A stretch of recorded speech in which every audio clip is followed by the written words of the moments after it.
Good morning and welcome to Breakthrough Walls. I'm Ken Walls and I'm your host. And I have an internationally known, incredibly famous artist and bull rider. And this dude is awesome.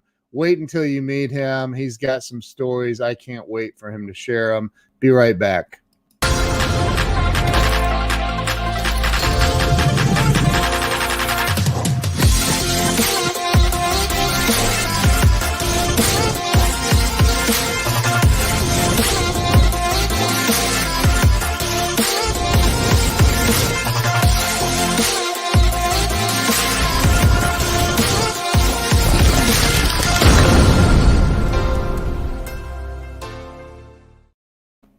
Hey, good morning. Welcome back. I have Mr. Chris Navarro on with me today. Want to welcome Chris to the show. Welcome, Chris. Hey, well, thanks for having me on, Ken. Man, I'm excited to have you on. I've first off, I appreciate you sending me a couple of YouTube videos to learn a little bit more about you, and we're going to share one of those videos here in a little bit. But Chris, I started this show, I don't know, 2.5 years ago, and it was to help people get unstuck.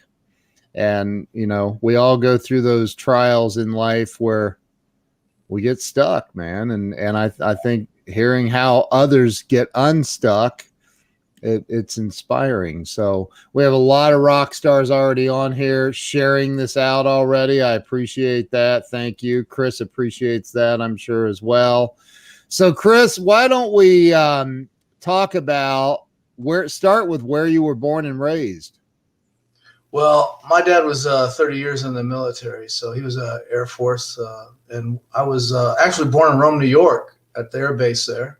Wow. I lived there 6 months and never went back. So we got stationed at the next base. So I was stationed all over the United States because, in the military, it's hard to get roots because, you're transferred every 2 to 3 years.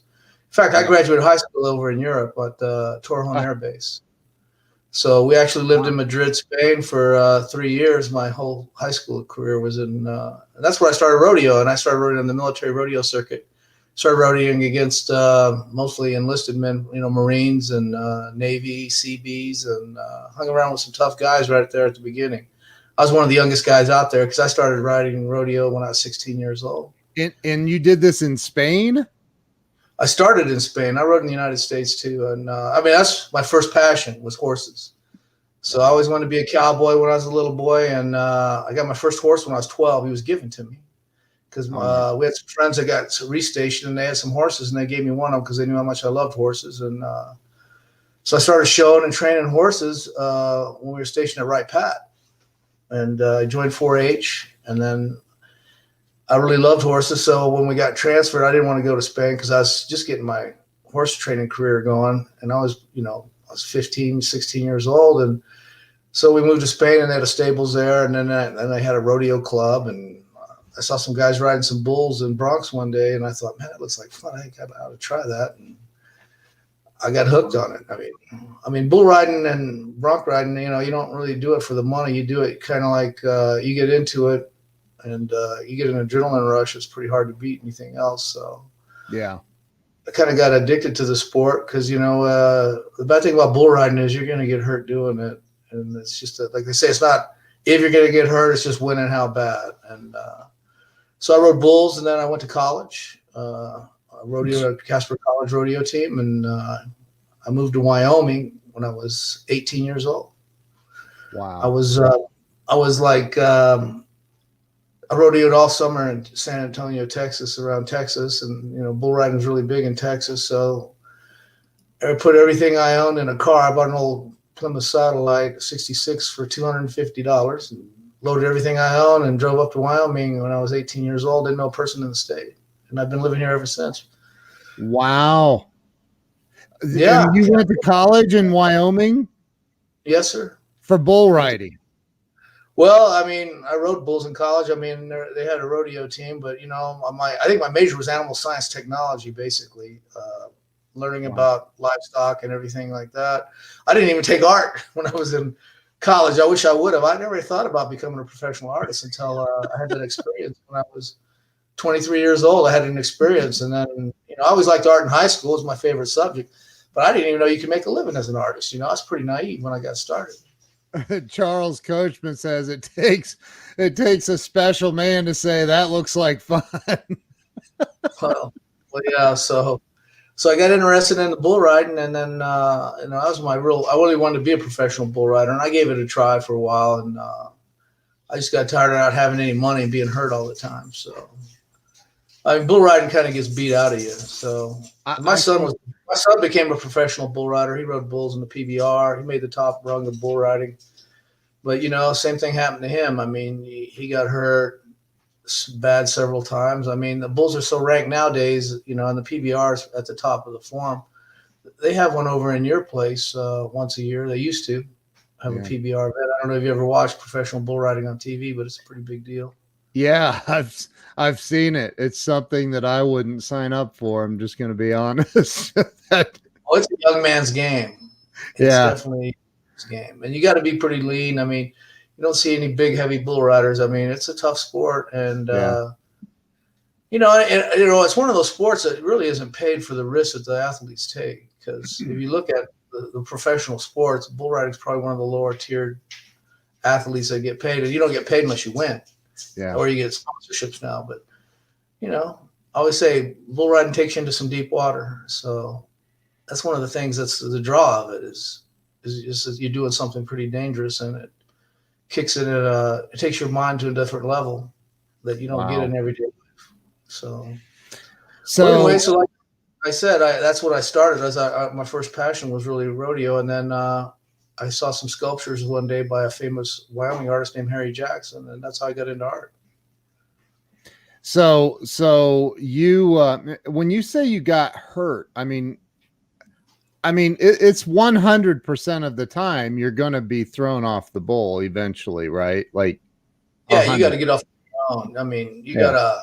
They don't just stop and let you off. You can land on your feet once in a while, but it ain't that often. It seems like so. But you don't have a pickup man or anything. So if you make an 8-second ride, you try to grab your wraps and jump off and make it to the fence or get away. They have the bullfighters. That's why they have bullfighters. Like if you buck off a horse isn't going to try to come hunt you up. He's just going to move on. But you buck off a bull, he's going to come look for you. And if he finds you, he's going to try to put a horn or a hoof on you. So. Oh my gosh, man. Yeah, that's how I got. Well, I decided I quit riding bulls because I just couldn't make any money at it. To be honest with you, if I could have made money at it, I'd still be doing it. Wow. But you get hurt doing it, and I've had a lot of injuries over my career, and I still get hurt once in a while roping. So anytime you're around horses or bulls that weigh 1,800 pounds, you eventually, if you put your cards in the deal enough, you can get the joker once in a while. So. But I quit riding bulls when I was in my early 20s, and then I started working in the oil fields in Wyoming. It was booming at the time, and wow. I mean, I was making pretty good money, but I wasn't doing anything I had a real passion about. So I was out. I had a roommate at the time, and we went out hunting, and we stopped at Lost Cabin, Wyoming, and went to Harry Jackson, who was a famous sculptor. Didn't know nothing about bronze sculptures, but I saw this beautiful sculpture at his house. He wasn't even there. It was a bronze of 2 champs, and it's a famous sculpture, and it's a steamboat. Yeah.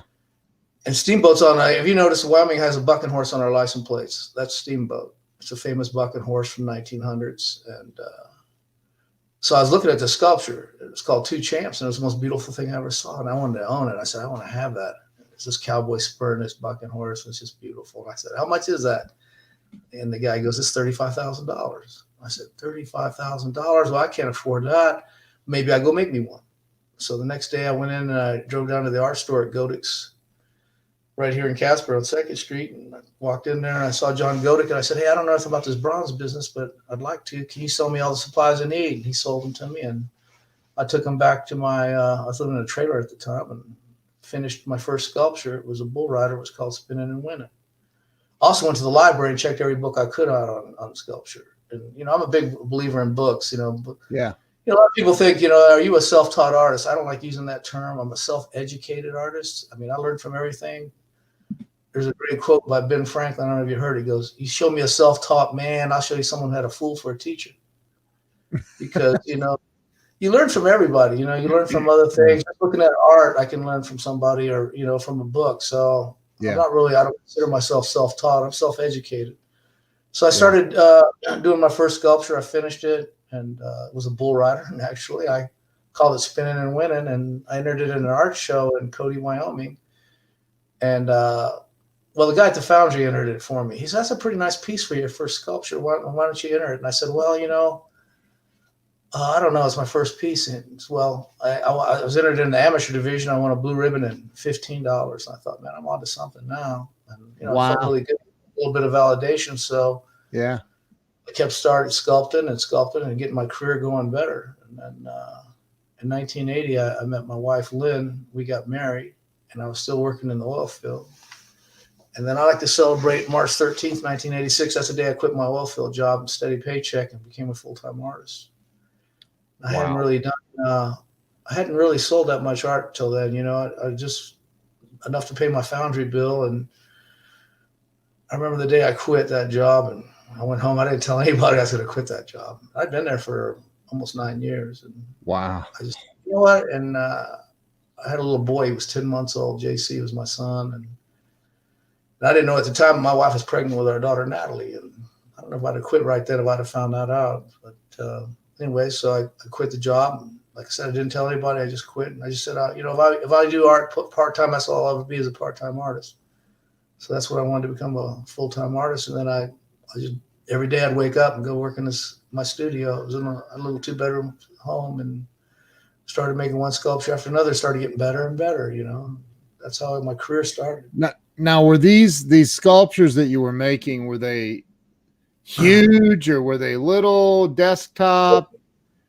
Yeah, my first few pieces were tabletop pieces, Okay. So, and I did all the rodeo events because, I knew bronc riding and bull riding, and, that was my first really medium that I really worked in, was, making sculptures of the rodeo events. And I should have known better, because rodeo cowboys don't have no money, and it was hard to sell those. Right. But, I branched out, started doing all kinds of different sculptures, But my first public monument was of the Lane Frost Monument. I did that in 1990.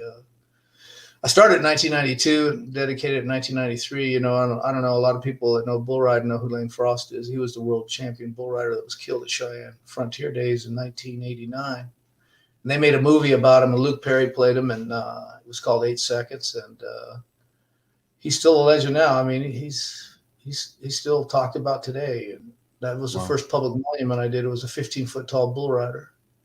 15 foot. Wow. Yeah. Now I do want to get, because I know, is that the story where you had all kinds of challenges occur during so I do want to talk about that here in a minute. That's in the second video you sent me, I think. I think yeah. If you showed that video would explain a lot about what I'm talking about. Well, I want to show the first video first, and then, because the second, I think the second video was quite a bit longer, if I'm correct. It's 5 minutes, the second one. The first one is a little less than 3 minutes, I think. Yeah, around 3. But I think that I do want to show that one, but I'd like to hear you kind of tell the story of how that all happened. But now I had my wife will remember her name. For the love of God, I cannot. There's a woman I had on here she's a barrel riding champion. Everybody knows who she is. She was on the show. My wife will drop her name, and I know you've heard of her. I'm just drawing a blank. It's crazy. Charmaine James. Who is it? Charmaine James, was it her? No, she's blonde, real pretty girl. Sherry Servey. I mean, there's a lot of champion. Yeah, right. Yeah, but anyway, I'm drawing a blank. My wife talks to her, actually. Oh, Fallon Taylor. Oh yeah. Yeah, Fallon. She's pretty cool chick. But so my wife's a big time horse. I told you she is a huge horse lover. Well, Fallon Taylor's the first one that started wearing a protective helmet barrel racing. So Yeah. She's the very first one that started really kind of doing that. Now it's kind of caught on a little bit because, you can get head injuries, getting bucked off or whatever. Yeah. In fact, that's another thing, like all the bull riders, all of them in the future will be wearing helmets because the PBR passed a helmet law. It's kind of like hockey. Yeah. So if you're grandfathered in, you don't have to wear one. But if you're born after 1996, you got to wear a helmet now. So, I mean, and helmets are a good thing. When my son started riding bulls, the first thing I did was buy him a helmet. Oh, really? I didn't wear a helmet. Yeah. Oh, I didn't wear a helmet. Nobody was wearing helmets when I rode. We didn't have protective vests and mouthpieces or anything. We just kind of just wore a nice clean shirt once in a while and get on, and if I'd have worn a helmet, I wouldn't have got my front teeth knocked out. I know that.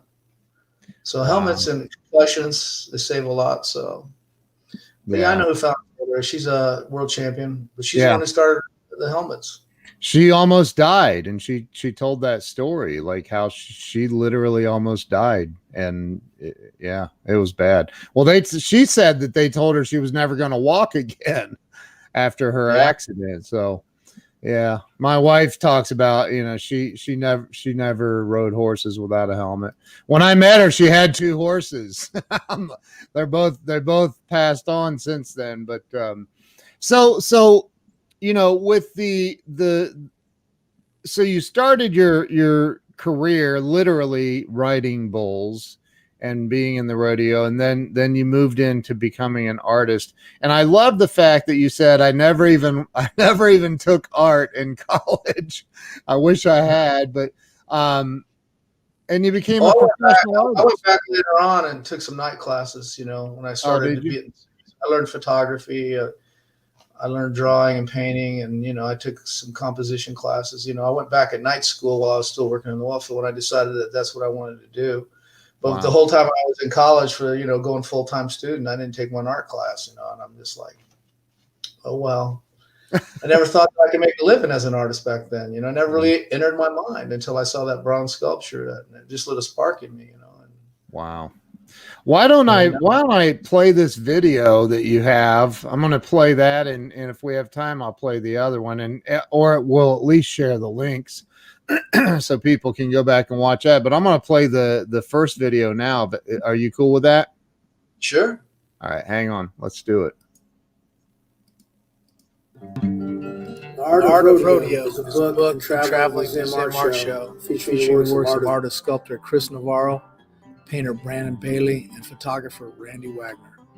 The Art of Rodeo tells the many facets and stories of rodeo, using drawings, paintings, sculptures, and photography to express the excitement, danger, and passion of the sport. Using the legend and history of the Cheyenne Frontier Days Rodeo, this book tells the early days of rodeo to the present. I wrote this book because I wanted to pay tribute to my passions, rodeo and art. From the time I was born, I wanted to be a cowboy. I started riding broncs and bulls when I was 16 years old and later started team roping. It became my passion. It is what made me happy. Both of my children competed in junior rodeo, my daughter Natalie barrel racing, and my son JC roped and rode steers. He later became a professional bull rider in the PBR. I believe rodeo is actually good training for becoming a professional artist, because in rodeo, you need confidence and faith, the same 2 exact things you need as an artist. I created my first bronze sculpture in 1980. It was a bull rider titled Spinning and Winning, and my first public monument was the 15-foot tall bull rider memorial to champion Lane Frost in 1993. Rodeo and making art was never about money, because I could not have picked 2 career choices that offered the least possibility of a steady paycheck. What it really was about was craving risk, challenge, hope, and excitement I got from art and rodeo.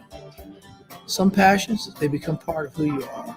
They become your being, your identity, your sense of self, that thing that defies you, that thing that makes your heart sing. I did not have much money or anything else going for me when I started rodeo, no formal training. However, I did have a belief that what I lacked in talent and knowledge, I could make up with effort and determination. There are many things in our life we have little or no control of. The thing we do have control of is our time and energy. And we never really know what we can do until we try. Remember, every expert was a beginner at some point in their life. I believe success is accomplished through dedication, hard work, and a love for what we're doing. Because love, it's an emotion. We cannot be great at anything without loving it.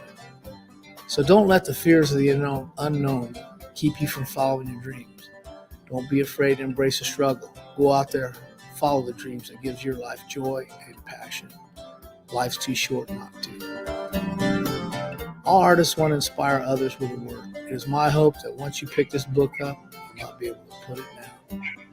The Art of Rodeo is a hardbound book at 272 pages and over 600 images. The price is $35 and $5 for shipping. If you want a signed copy, email chrisnavarrostudio@gmail.com or go to chrisnavarro.com.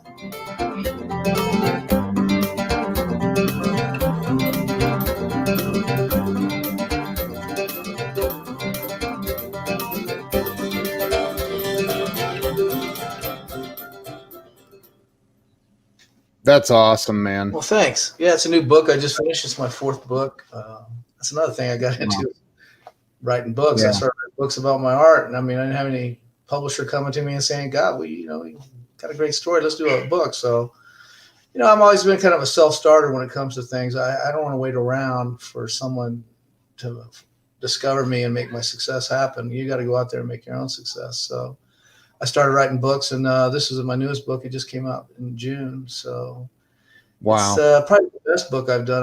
It's one of them books. It's got almost 600 images, and I probably went through 20,000 images. I took a lot of them. A lot of them Randy Wagner took, and these are some old school photos. And then I went to the Wyoming State Archives and got photos from over 100 years ago of guys riding bucking horses and bulls and things like that. It's an entertaining book. I tell you, once you pick it up, I don't want you to put it down until you're done. So, yeah. My wife wants to know if you ever come to Quarter Horse. I have when I was very young. I haven't been back there since. I think my sister still goes out there, but I haven't been there. I believe it was canceled this year. Yeah, it is. It canceled.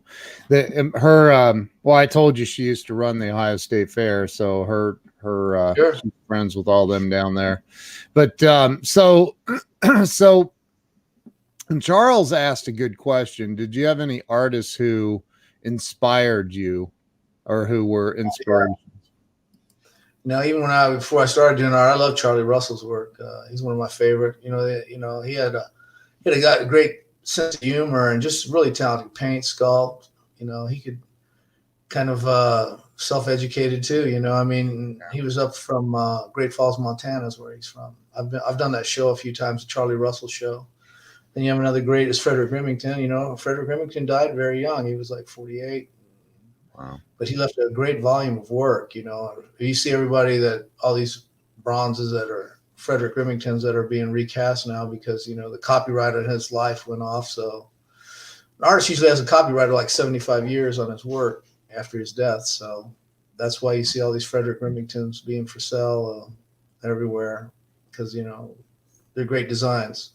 Yeah. And then, being inspired by Harry Jackson. I mean, he's an artist that actually I saw his work. I got to meet Harry later on, but that just seeing that one bronze, he wasn't even there, but that lit a spark in me. I mean, I just saw it. It was just so beautiful to me that it had a power in it that I wanted to have. So what was that? Was there before that? Was there a moment prior to that where you were like, I want to be an artist someday, or was it just you saw that and you were like, I'm going to go? I saw that sculpture, to be honest with you. I mean, I wanted to make a living doing something I had a passion about. And, my passion was I wanted to really be a professional bull rider if I could make it. And I was probably a better bull rider than I was a bronc rider, so that's why I kind of concentrated on the bulls more. And I don't know. I just wanted to wake up every day, be kind of my own boss, and do something I wanted. I had a passion that got me out of bed and was excited to do it. When I found art, that's been doing it now for I've been sculpting for 40 years now. Wow, man, that's so awesome. And so when you did, and I apologize because I'm not a bull rider. I don't remember the really famous one that you did. The Lane Frost. Thank you. So when you did that, you faced some pretty serious setbacks and challenges.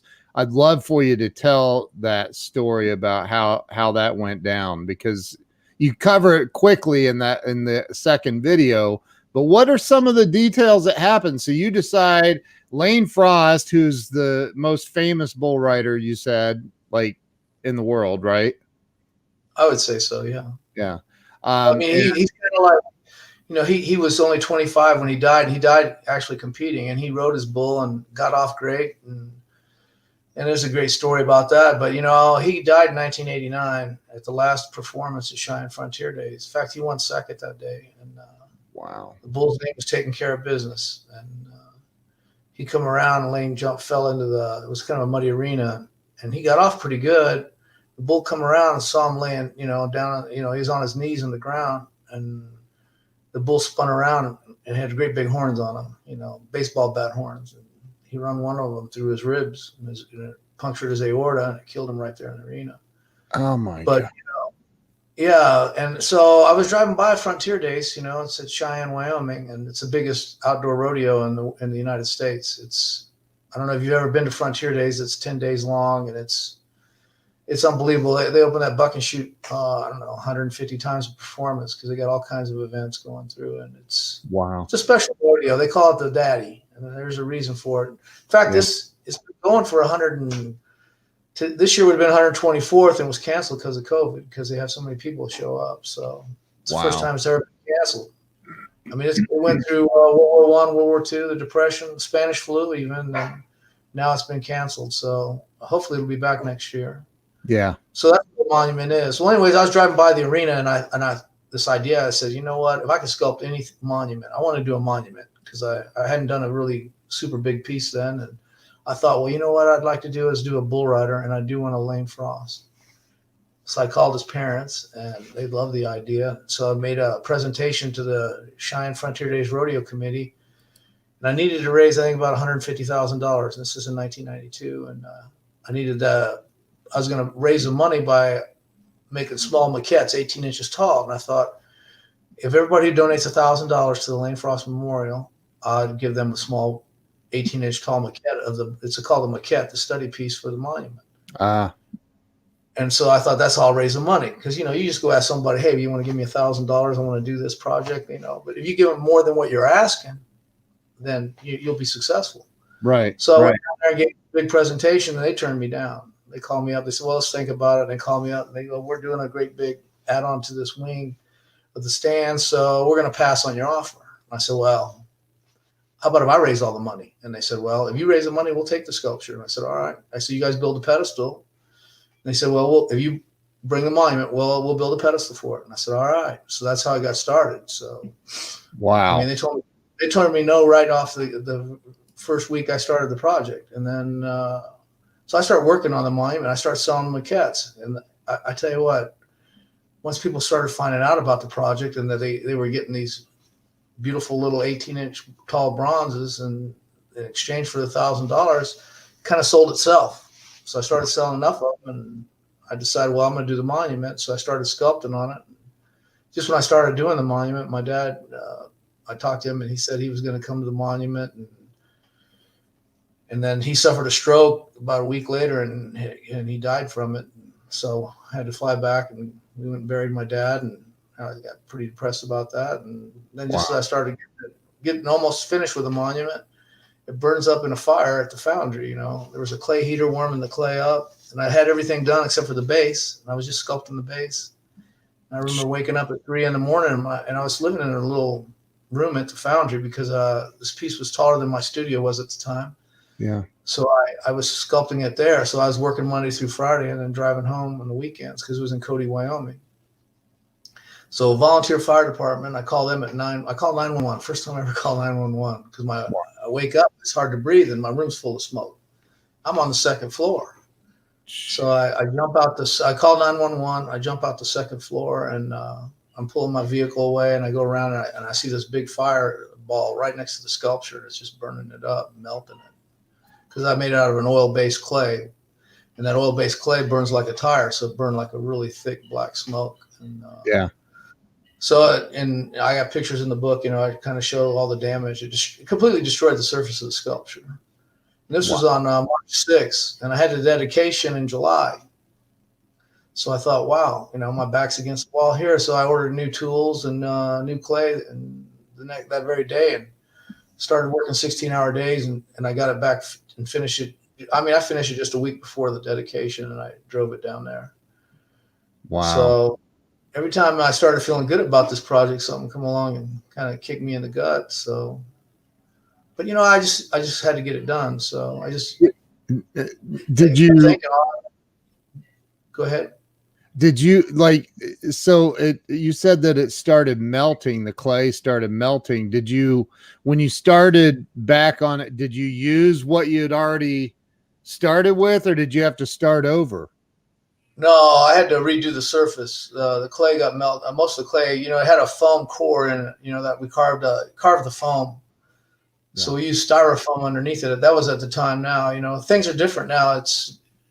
There's a lot of different ways to make monuments. In the old days, the only way to do it was to, carve a foam and then put like an inch or two of clay on it, because clay is very heavy. Anyways, that clay burnt up, because it caught on fire, because the clay, it's an oil-based clay. It doesn't harden like a water-based clay. Like terracottas and water-based clay. I use oil-based clay. I use a clay called Classic. And it's a good clay and everything, but it'll catch on fire if you get it too hot. And that's what happened. I was warming the clay up with an electric heater. And the electric heater shorted out, caught the box on fire, and then the box caught everything else on fire. There was a big wooden table. I had some of Lane's stuff right with me. I had his world champion buckle and his shafts, had his boots. His boots burned up in the fire, and all my reference material, and most all my tools got burned up. It was wow. It wasn't, I don't know, it was a little bit devastating, but it wasn't, it wasn't a deal breaker. So I just said, I can get this done, and got it done. That I think though that's what separates, I don't know how to say this except for this. That's what separates winners from losers. Because a lot of people would have said, this isn't meant to be. I'm not doing this. And you said, I'm doing it. That's not going to stop me. Well, I mean, I don't think, if you quit, that's forever. So, I just think that, the ability not to quit at something is available to everybody. It might take you longer to do something, but if you keep going at it and keep trying, you'll find success at it, because sure, everybody gets knocked down in life. Yeah. Everybody has struggles, but if you take those and you turn those into, you embrace the struggle. I even wrote a book called that. So struggles, it made it more worthwhile to actually have that sculpture done when I finally dedicated it. And it meant a lot more to me. I mean, I think you appreciate the things that are harder to accomplish than the things that are easy.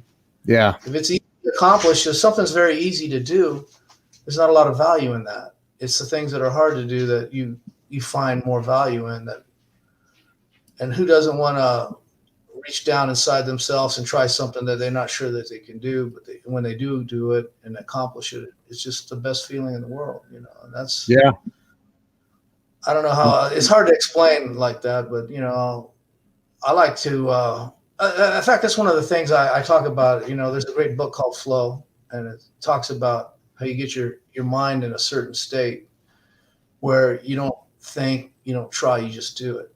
And that's the way I try to approach things. I try not to overthink things too much. I did a sculpture of a T-Rex. Yeah, that's is that it? No, that's Steamboat. That's the one I did for the University of Wyoming. That's the bucking horse that's on our license plates. Oh, yeah. Okay. I'm pulling up. You did that one though too. That's so beautiful, man. Wow. Yeah, well, thanks. Yeah, that's at the University of Wyoming, the Wyoming Cowboys, and the sculpture's called Wyoming Cowboy. I did that in just a few years ago. So I'm trying.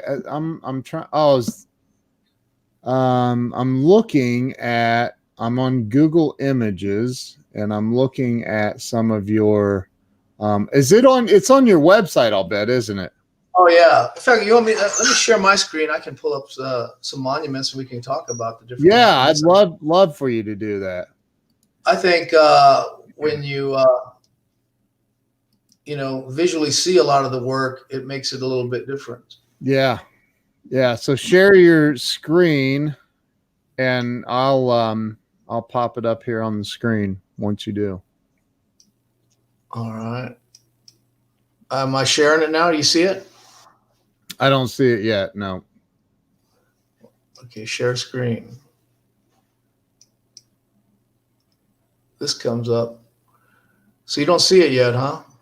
You have to. A little pop up will occur, and you pick your entire screen. There it is. Hang on. There it is. All right. Well, here's some of the monuments I've done. We can go through a few of them. Yeah. I've done like 35 great big sculptures. Wow. This sculpture is the 10th Mountain Ski Soldiers I did of World War II. This one's in Aspen, Colorado. Wow. It's at the base of Little Nels, and I did that as a commissioned sculpture. This is I won a competition. This is called 20% Chance of Flurries. This one's at Colorado State University, and there's also a copy in Casper, Wyoming. So it was a limited edition of 2. And it's a cowboy, and he's riding his horse through a snowbank with a calf across the saddle. Was that real life size? It's 1 1/4. It's larger than life. Oh wow! So like that horse is a 16-hand horse. So he's more like he's a 20-hand horse in that. So he's a big. It's a lot bigger than life. Like this is an elk. It's 9 feet tall. It's larger than life also. Wow! It's a big bull elk. This is out behind our place here in Wyoming. Wow! Elk are really beautiful. This is the Lane Frost Monument. This is me in the sculpture in 1993, right after the dedication. Wow, man! This one's 15 feet tall.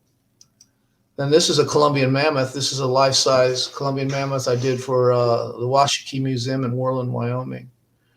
Jeez. They've been extinct for a little over 10,000 years, and they roamed all through Wyoming. And they found one only. There's a cache of them. They found 7 Columbian mammoths killed by early man 14,000 years ago. And they found this is the first documented case where they actually found where early man was killing these large mammals with flints. Wow. Spears. So this is it. This is the finished one in front of the museum. That was me working on it. And then this is that T-Rex I did. So you can see how big. Yeah, it's 13.5 by 28 feet. Wow. Whole tail kind of like joking a little bit, but so this is half skeletal and half flesh. The lady that commissioned this job, it was for the Tate Museum, and she wanted light to come out of the sculpture. So I put an LED lighting system so this thing would have light coming out of it at night. My gosh. And how tall is that? 13 feet, and it's 28 feet long. Jiminy Christmas. There's another picture of it. And that's bronze? Yes. And it's one side. If you look at it from one side, it looks completely fleshed out. And then you look at it from the other side, it's skeletal. Wow. And this is the memorial I did for Matthew Shepard. I don't know if you remember who he was. They started hate legislation about him. He was at University of Wyoming. He was a gay student and was murdered. And he was from Casper, Wyoming. And so the sculpture came to me in a dream. I'd never done anything quite like this. So I was delivering the sculpture, and Matthew Shepard's mom had called my wife. And she said that she wanted to talk to me about a memorial for her son. And I was driving back, and I was coming back from delivering a monument in Houston, Texas, and I fell asleep at a motel. I finally just couldn't drive no more, and I kept thinking about this. And I had a sketch pad. I usually try to keep paper and pen by my bed, because you never know when these ideas come to you. Right. Well, I woke up about 3:30 in the morning. I sketched this sculpture, and I wrote a poem that went with it. Went back to sleep, and I woke up and I saw it, and I said, "Well, I'll have to do it," because I'd never done anything quite like this. It's a very unique piece, and it's got all these white doves. Yeah. This is 19 feet tall. So it's a big sculpture. I wish more of them would come to me like that, but that one did. So wow. this is a 15-foot tall bronze I did. This is where I went to college at Casper College Thunderbirds. So this is their mascot. This is called the Heyoka. This is an Indian native dancer who dresses as an eagle. And so this is the piece. Details are insane. Well, that's the great thing about bronze. I've got him. If you can't see it, but he's all standing on 1 foot. So you got a 1,600-pound sculpture that's 15 feet tall. That's all held up by. That's one of the great things about bronze is how strong and durable it is. Somebody wants to know, Joe Ingram asked, how much does that T-Rex weigh? That T-Rex weighed 5,500 pounds. Wow. Jeez. And then this is the piece I did for the Greeley Stampede. This is a saddle bronc riding. And I kind of showed this horse hipping himself as he's coming out of the chutes, and this cowboy's marking him out. And it's called When Champions Meet. And this is at the Greeley Stampede. That's incredible. Then this is the one you showed earlier. This is another bucking horse I did. I like doing cowboys riding bucking horses, but I mean, that's not all I do, but it's sure a good subject matter for me to sculpt, and I really enjoy doing it. Wow. This is a Peregrine Falcon I did that's at the that's beautiful. It's at the Air Force Academy. That is absolutely beautiful. And then this is the 10th Mountain. I mean, this is the Buffalo Soldiers. I did this as a monument in Cheyenne. I did this to honor the black cavalry soldiers of the 1800s. Wow. And this is a piece I did. This is an inspirational piece I did. I was in a competition for a monument for the boys' home in Moreland. And they had a climbing wall on the, and this is about young youths, you know, they're 12 to 18. They're kind of like, it's in a lockup. It's kind of like, these are young kids that are in kind of a youth prison. Jeez. And I was trying to show that, you need to be self-reliant to get yourself out of this tough spot. And this is a piece that this was my concept for it. I didn't win this competition. I lost it. That's the thing about when you enter these monumental bronze competitions, you'll lose 10 before you win one. That's just the nature of it. But it was it was in a nice design, so I went ahead and finished the sculpture. This is the other side of it. This is another one University of Wyoming commissioned me to do. This is at the entrance to all the football players go touch it before they go and play. This is Eagle Against the Sun. This is a commission for a person too that lost someone they loved and they lost them flying. So I made this sculpture. It's called Eagle Against the Sun. Beautiful. And then this is me on my T-Rex. That's my art bio picture there. Wow. This is family ties. I do some children pieces. This is another horse piece I did called Joy Alive. Jiminy Chris. I like sculpting horses. Dude, like your work is amazing. Well, thanks. I get to make a living doing something I love, and it's not hard to talk about it. That's when people say, "How are you going to talk about this for?" It's pretty easy. This is a piece I did for my son's and daughter's high school. It's called they're the Mustangs. It's in Natrona County. This is in the end zone. This big Mustang wearing out. Plus, it's also in my gallery in Sedona. So I have an art gallery actually owned in Sedona, Arizona, and I have an outdoor sculpture garden. I have probably 9 or 10 big pieces. So if you're ever in Sedona, stop by Navarro Gallery. This is another life-size piece that I did. There's some more of that. These are a couple of life-size grizzly bears I did. This guy commissioned me to do this. He wanted some bears guarding his house, but they fallen asleep on the job. So I did some water. This is a piece I did that was commissioned by Cal State in San Bernardino. So I worked for sometimes, schools and colleges will call me and do that. Well, there's some of the work that I've done. Jeez. Unbelievable, man. Absolutely unbelievable. Well, if you look, I mean, I've done, I've done 300 and some sculptures probably over my career. Wow. A lot of wow. So I've been lucky to make a living doing something I love. Thank you for sharing that. Really. Yeah, it gives everybody more of an idea about kind of what I've been doing. Yeah. I'm working on a monument right now for Winnemucca. So I try to do one big monument a year, and this is my 34th year. So I try to have at least one of those. It takes a long time to do a big monument, though. A lot of hours. Wow. Look at this. Somebody said, I visited the gallery in Sedona. As a fellow artist, I'm deeply moved by Chris's incredible talent. Wow, wow, wow. Wow. Yeah, well, I mean, we've had that gallery for 20 years. I appreciate people coming by. That's one of the great things that's one of the reasons why I opened my own gallery. I have so much work. Usually when I was in 10 galleries at one time. I'm in 4 now, but usually when you're with another gallery, you put maybe 6, 7 pieces in because they have all these other artists after. So now, what does that mean? Is that like that means that you're putting your pieces in there to sell? Yes, sir. Okay. I'm trying to sell. Gotcha. I put them on consignment. That's why it's, an artist, you never know how much money you're gonna make from month to month. So when I put my work in on consignment, I'm not paid by the gallery until the artwork actually sells. But gotcha. I have to pay to have to produce it, create it, get it to the gallery. And I mean, America is right in a renaissance time now because of the internet. I believe, there's more artists making a living as professional artists because when I started, the only way to really get known was through art galleries, art shows, and art magazines, and it was expensive to get through all that. But now with the internet, it's changed everything. Yeah. You can share your work with everybody. And that's why I think there's more professional artists making a living in the United States right now than at any time in its history. Yeah. And you have a gallery in Wyoming as well?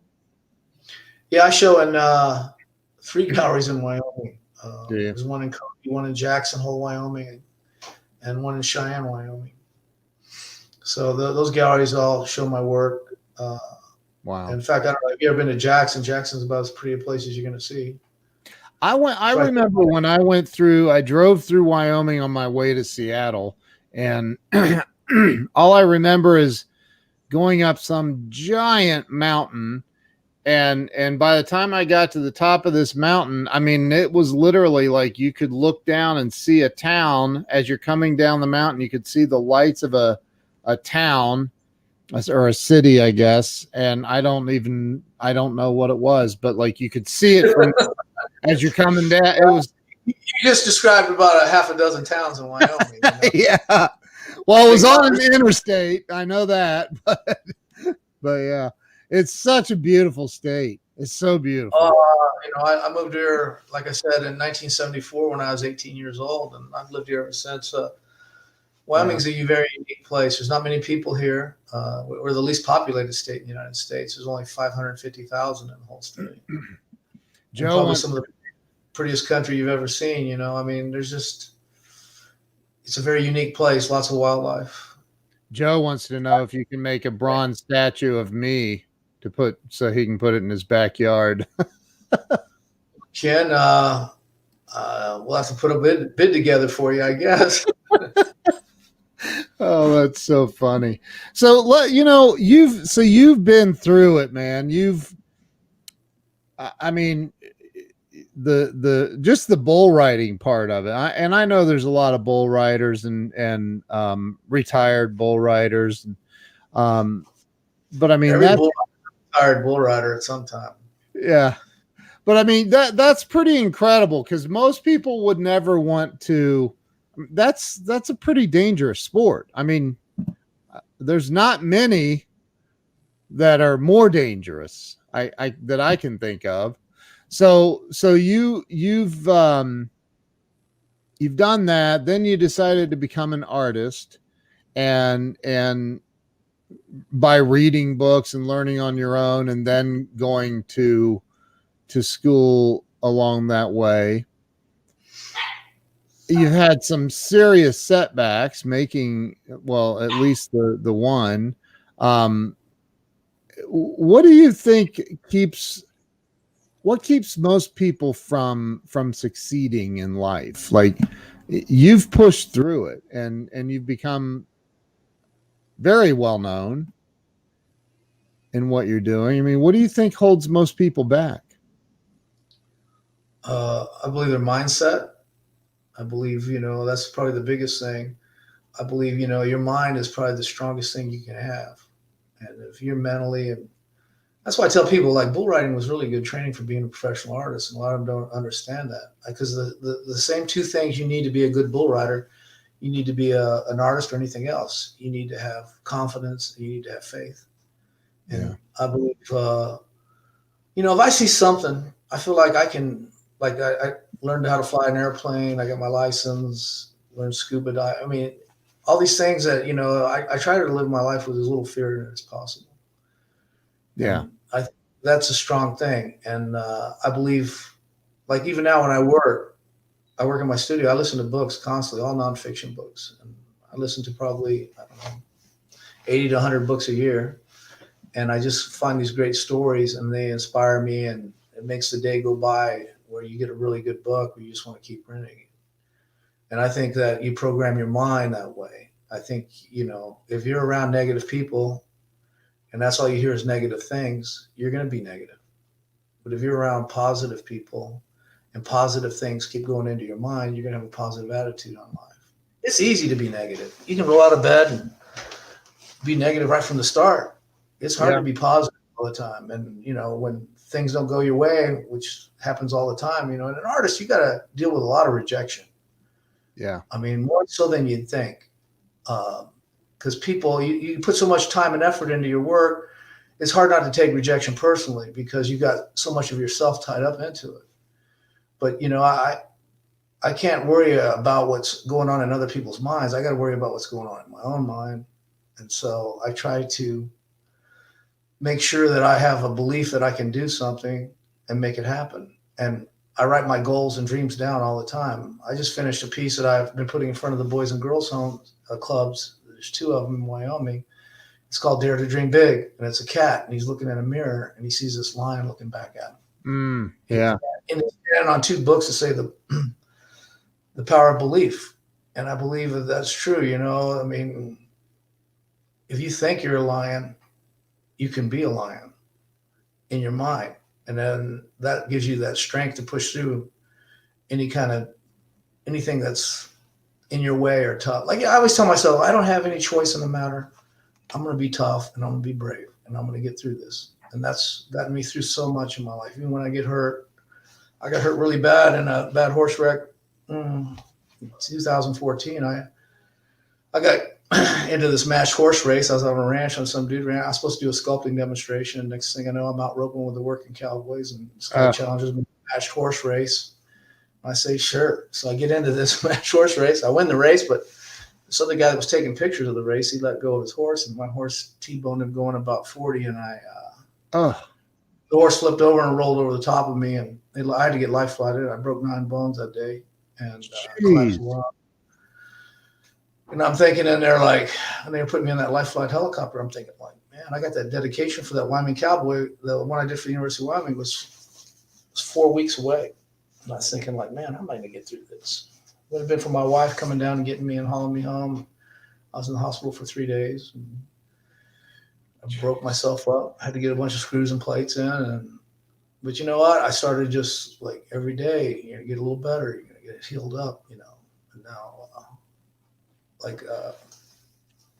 I was pretty stiff and sore for the longest time. But I start every day off with about 25 minutes of yoga every morning, and then it loosens me up. It's been a big saver for me. I've been doing yoga for about eight years now, because I started getting older and I've broken a lot of bones in my life, all from rodeo and horses and stuff. So, wow. Still feel pretty young. I'm 64 now. I'm not as young as I'd like to be, but sometimes in my mind I'm 30. Man, you don't look 64 at all. Well, Ken, I got more bad parts on me than a 56 Edsel, so broken like 17 bones, I think. Dislocated bone shoulder. Wow. 13 pins and screws in me. And I don't know. I just, if you keep thinking you're young, you can stay young. And you got to, if you wake up every day and you got a passion. You know who the famous artist is? And one of my favorite is Michelangelo. Now, Michelangelo, he died in like 1456. I don't know. He lived to be 89 years old, and the average life expectancy for an Italian man back then was 43. And he lived to be 89 years old. And you know why he lived so long? Every day he woke up with a passion and a purpose. And I think that's a philosophy that I want to buy into, because I think that'll keep you young.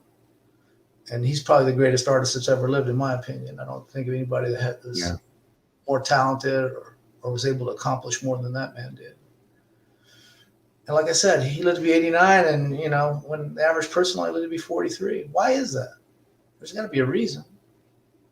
And he just had a passion. He worked till the day he died. He was out there trying to make art the whole time, because you find a purpose that's bigger than yourself, and you just follow it.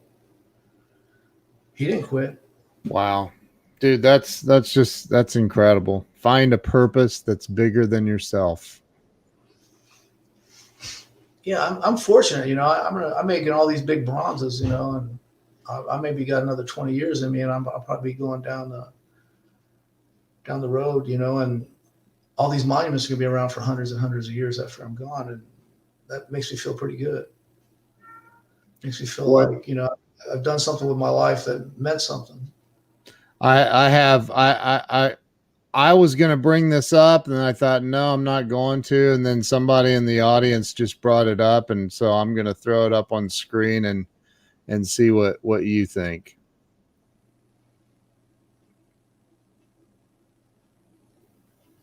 Yeah. All this thing that's going on right now, it's hard to fathom why they're doing what they're doing. I mean, I don't want to see, hopefully none of my work gets vandalized and destroyed, but that's a possibility. I try not to worry about things I have no control over. And I really don't have much control over COVID. I don't have much control over rioters. The only thing I try not to be that complicated. I try to keep things on a simplistic basis. I like to wake up. I live out in the country, so I'm by myself a lot. When you're an artist, you're alone a lot. Yeah. So I go to my studio and I work on my big sculpture I'm working on now, and I listen to a good book, and I work till I'm tired, and I come in and go to sleep and wake up and do it all over again. And I try not to buy into this negativity that's going around us right now. It's hard not to. Yeah. And everybody's wearing a mask, and I think, like I said, I try not to worry about things I don't have a lot of control over. And the only thing I can control is my effort and my mindset. And so my mindset is I'm going to be positive. I know we're going to get through this. We get through everything. Yeah. I mean, I've been doing this full time for 34 years. And I remember when I first started in 86, we had the oil crisis where the stock fell out of oil. And they said that all these art sales are going to stop. You couldn't have picked a worse time to be a professional artist. I had another sculptor tell me this. And I said, well, I don't know. I can't control that. But I got through that. Then we had 9/11. The art market took a big downturn then. And then we had the crash of 08. And everybody said, oh, we got through that. And we're going to get through this too. It's just going to take time. And I'm not, like I said, everybody gets knocked down. You just keep getting up and you do what's the best in front of you. And you use some common sense. I hate to watch the news anymore because there's just so much uncommon sense out there. It's just I haven't watched the news in 12 years. I refuse, man. It's they make their living by delivering negative information. That's true. You know what they say, Ken? If you don't read the paper, you're uninformed, and if you do read the paper, you're misinformed. So right. I tell you what, it's just there's so much negativity out there right now. I don't understand why we're living and I've lived all over the world. When my dad was in the Air Force, we were stationed in Europe, and I've been to Asia, I've been to South America. I don't know of any place better to live than the United States. There's not. But we're watching it slowly get kind of destroyed in front of our eyes, and I just don't understand it. There's so much possibility out there. There's so much. We have so many resources. People that haven't traveled around, you go to Thailand or you go to Colombia and you see some of the people living in such hard physical and being so poor. You don't see any of that in the United States. No. Not like on that level, you know what I mean? Yeah. And I think that, you know, you can become anything you want to be if you want to be bad enough. Look at me. I have no art training, and I became a well-known, and I've made a great living as an artist because I live in this country. I don't know if I could do this in any other country. I don't know. It's amazing. I think what, you know, and I love what my wife said. You don't often see cowboys doing yoga. She said, good for you. That's awesome, man. I love it. I absolutely love it. And you know, Charles Coachman says, I'm Native American and I love your work. I know some feel cowboys are part of our racist past. Damn, it's our history. It's history, man. That's like it is, you know, and the thing of it is, I had a DNA. My wife bought me a DNA test, and you know, my last name's Navarro. My dad was Mexican, and my mom was Anglo, so I'm about half Mexican. And the DNA test said I was 17% Native American, 23% Spanish, 12% Scottish, 8% English. You know, I'm a mutt, just like most Americans. You know, we're all a mixture of everything. You know. Yep, that's right. So. I can't control where I came from or my past. I can just control what's in front of me and my future. So, and I think if people had that mindset, this country would be so much better off than it is right now. I mean, people are trying to punish for the past, you know, things that happened hundreds of years ago. This country's not the same as it was hundreds of years ago. No. But people want to tear down these monuments, and it's part of our history. You know, I'm really against them destroying any kind of public monuments. So I don't know. I agree with you 1,000%, man.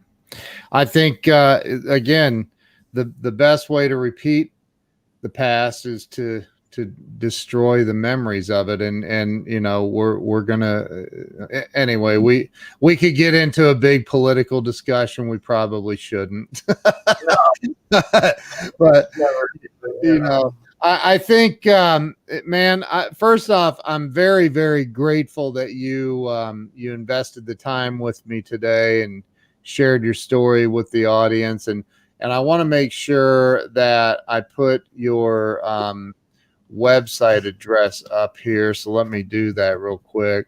And Chris, Navarro, right? .com. Yeah. Chris Navarro. Yeah. Oh, I did that wrong. Hang on a minute. Want to scroll that across the bottom. So there we go. ChrisNavarro.com. Where are you? Are you active on social media? Oh yeah, I'm on Facebook. I got an Instagram. I mean, I've Pinterest. I'm trying to do it all because, you know, right now I've been trying to market. That's why I have so many videos. I made about. I mean, there's an art form of writing books. There's art forms of making videos. There's an art form of making sculptures, paintings, you know, drawings. It's all challenging. And, you know, you got to wear a lot of different hats. You know, I learned photography when I was first starting because I used to have to hire a guy to shoot my photographs of my sculptures. And it was like, I had to drive 250 miles each way and pay the guy, you know, a couple $100. I started watching him. I was thinking, like, this isn't rocket science. So I went out. This was back when you had to shoot 4x5 negatives, you know, and I bought me a big 4x5 graphic view and took some photography classes at the college, got to learn to do the darkroom. And I started learning photography because, you know, the thing everybody needs to remember, every expert, no matter what field there is, was a beginner at some time. That's right. So I think that I was a beginner in sculpture. I was a beginner in photography. I was a beginner in rodeo. And every time I keep working at it and studying at it and doing it, you get better as you go along. You don't get worse.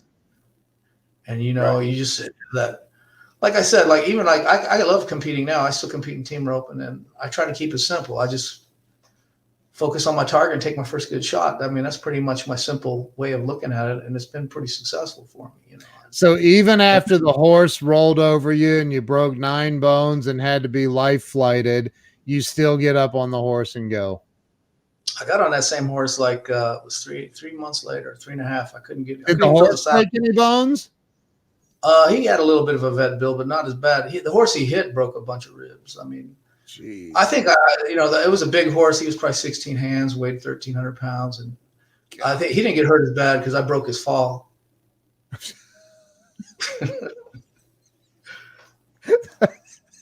That's funny. That's funny. I hit the ground so hard my grandkids felt it. So it's just part of life. You know? Wow, man. Wow.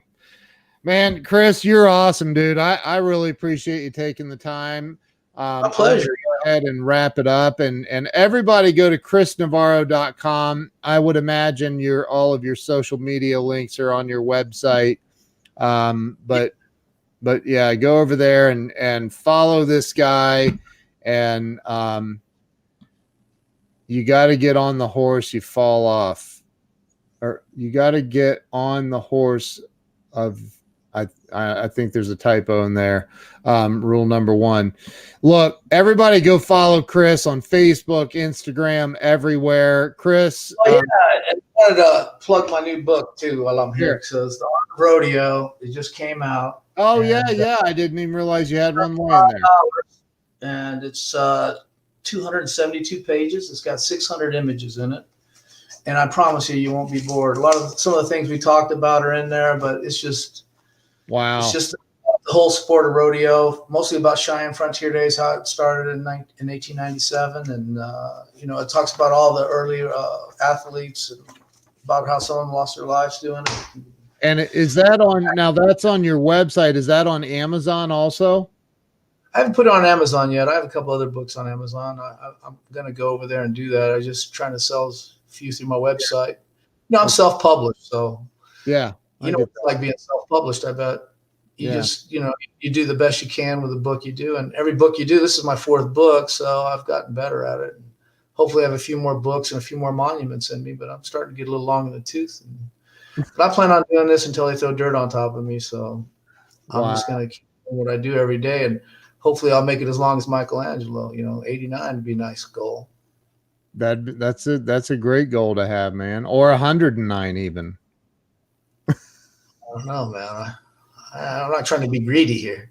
I mean, they may have to put a few extra screws in you, but I don't know when I'm going to open. I mean, everybody quits at some time. I mean, I get too old to jump on a horse, I'll probably have to quit. But I don't see that happening anytime soon. How many horses you have out there? I got 2 right now. I got 2 head horses. I got Hank and Lady Bay. I got a bay mare I bought. She's 10. Hank's 20. He's getting up there. But now they're some of my best friends. I like being with my horses. If horses like a person, they go to the fence and horses come over and see them. Yeah. If they don't like them, they go to the other end of the pasture. So my horses always come over and see me, and I like them, and kind of like I spend more time with them than a lot of people. And